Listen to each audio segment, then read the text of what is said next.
Whoa! This is what 200 cans of Play-Doh looks like.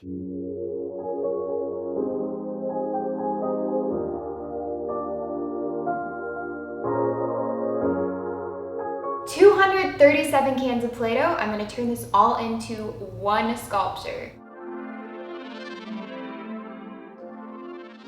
Hey guys, so you may remember not too long ago I used 100 markers to create a single beautiful drawing. If you haven't seen that, I will link it in the description box below. But today, we're gonna turn it up a notch. I'm going to take 200 cans, not all seen here, and turn them into a really big sculpture. Really big. I felt like being a child at heart this week. I'm repping the Goldie Squad wrench necklace today because I'm a Goldie Squad member. Goldie Squad. If you want to become a Goldie Squad member as well, go on over to the GoldieBlox YouTube channel and please subscribe if you enjoy Goldie's videos because she posts a ton of different DIYs and a lot of really fun other things such as Robot Runway, which I got to be a part of with Nicole, Jacqueline, Karina Garcia, Myra, and a ton of other awesome Goldie Squad members. They made this dream of mine a reality.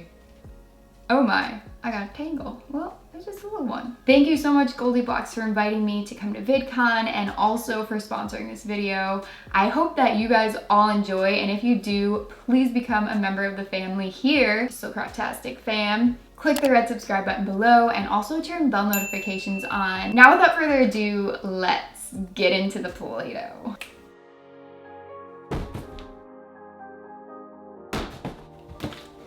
Time to open up the Play-Doh. Okay. 20, 40, hitting my elbow, 60, 80, 100, 120, 140, 160.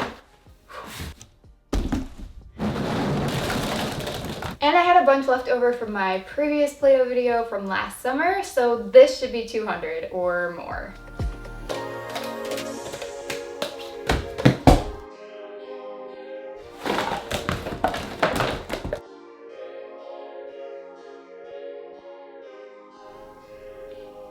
Hey buddy, what do you think? What do you think?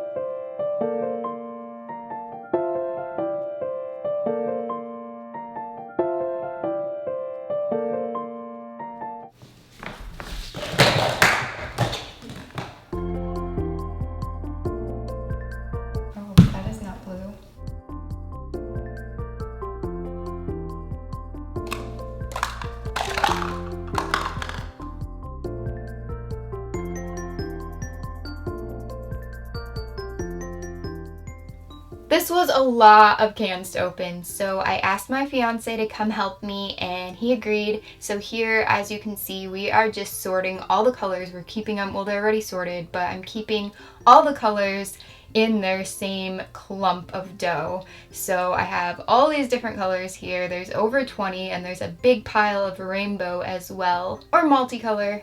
After freeing all the dough and having everything out in the open to look at and decide which colors I don't want visible in the actual sculpture, it was time to create the armature per se. This is just going to be a big blobby wad of colors of dough that I don't want to be on the outside, like I said. So this actually does take a lot of arm power, which is another reason I'm very grateful to have had my fiance's help here.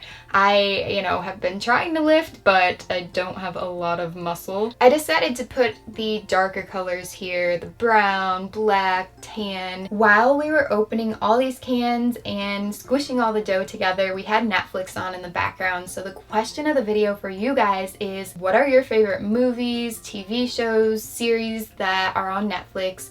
Give me suggestions of things that I should watch when, I have a little bit of free time or I'm doing something that allows me to have something on in the background. Leave your suggestions in the comment section below. I'm always looking for new things to watch. And this is not a plug for Netflix, by the way, not sponsored by Netflix. So if you want some tips on how we created this, first, knead the dough. You want to work it around in your hands for a few minutes, get all the, air bubbles out, make sure it's seamless, and compact it together as best as you can. Then once that is complete, you'll want to shape it like you see us doing here. This is going to be the body of my mystery sculpture. I decided not to show it until the very end, so you guys will be in for a surprise. When joining multiple colors together, personally I go in and try and blend those crevices, creases, basically any dips in the dough that are not seamless, any cracks.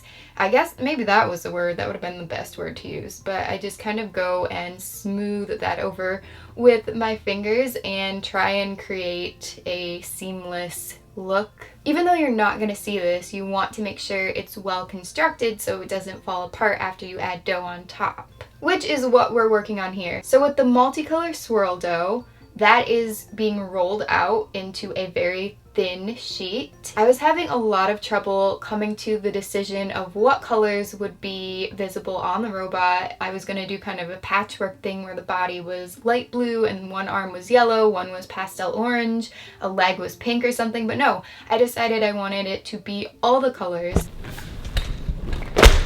Oh, that wasn't as good as I thought it was going to be. It looks like a gem, like a geode or something.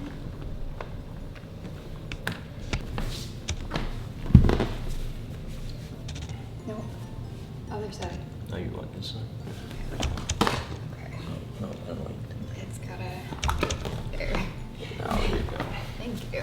Once it was rolled out, it was really, really big. Having two people for this made it so much easier. I probably would have ripped it had I done it all by myself. So once that was draped over the tent-shaped armature, I promise I'm not making a tent, but here's what it looked like. And here I am working on smoothing that out, making sure there are no air bubbles, and I'm tucking all the edges underneath, and anything that's excess I'm going to remove and just pull off and put to the side. Here's what it looked like after all the edges were tidied up. I took a paper towel with a little bit of water and I wiped that over the entire shape just to smooth it out more and make sure that any cracks were kind of just hidden. I used up most of my previously mixed multicolored dough. I swirled quite a few colors together to get a marbly effect, and watching this part where I run my fingers through it is so satisfying to me. Anyone else? So satisfying.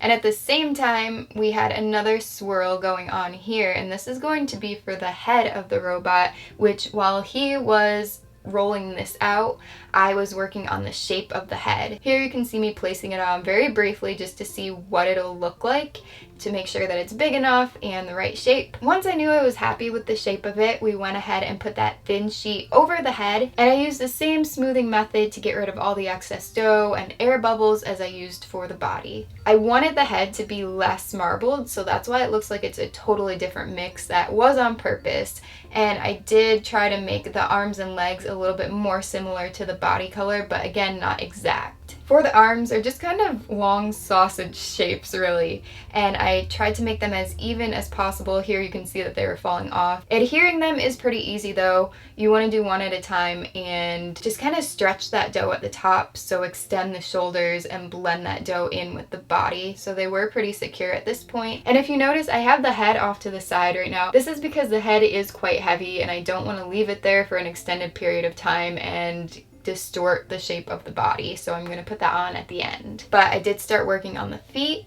and it's kind of like a pear shape almost, like half a pear or a nose or a bell. There's a box over everything because I did work on this a couple different days. So while I was sleeping, I covered everything with a few plastic bags and that box just to keep as much air out as I possibly could. And I also gave everything a light spritz of water with this spray bottle here before covering it, so nothing dried out overnight and I was able to work on it the next day. Here I have both feet shaped, and let me tell you, this was one of the most difficult parts. There's one more part that was a little bit harder than this, which you wouldn't expect, but this was so hard getting the feet to be the exact same shape, and it is kind of a foot-leg joined together. It's not actually attached to the body because I did have to move this to another filming location, and I knew that the legs would break off if I had formally attached them, so they just look like they're attached. They're just sitting next to it. Here I just want you to see how beautiful some of these different color swirls are, so I'm zooming in on all this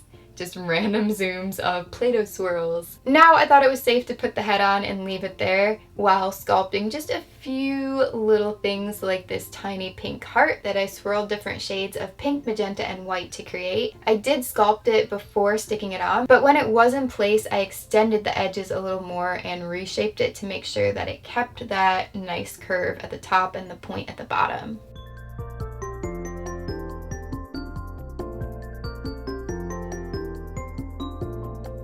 Did I forget to say what I was making? I guess I wanted to keep you guys in the dark for a while, but I am creating a robot. Here you can see it come to life a little more, or maybe you think it's Princess Leia, I don't know. But the little gear gadgets on the side, it took a little bit of work getting those to stick on and stay in place. So I did put Play-Doh cans to prop those up here.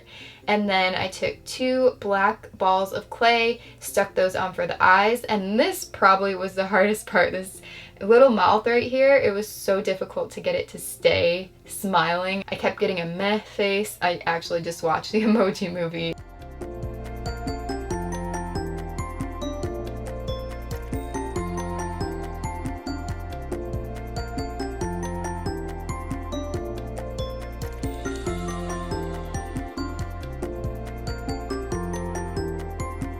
And then I didn't think that this was exactly 200 cans of Play-Doh. I thought it was a little bit under. So I made the guy a hat and a cat.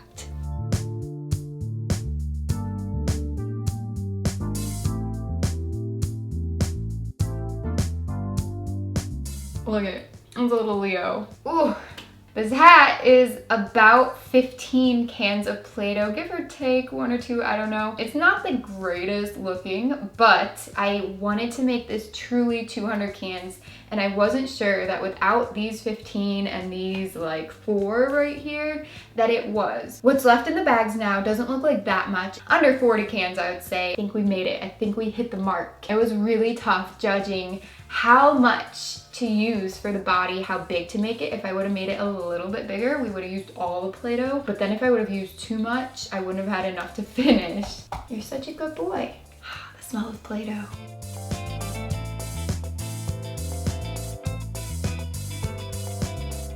So what do you guys think of the video? If you enjoyed it, please give a thumbs up, and also, what should we name this guy? Comment down below. Another huge thank you to GoldieBlox for making all this possible. If you guys want to become a member of the Goldie Squad, go on over to the GoldieBlox YouTube channel and subscribe. It's a really fun place there. I hope you guys have a great rest of the day, and I'll see you back on my channel very soon. Bye!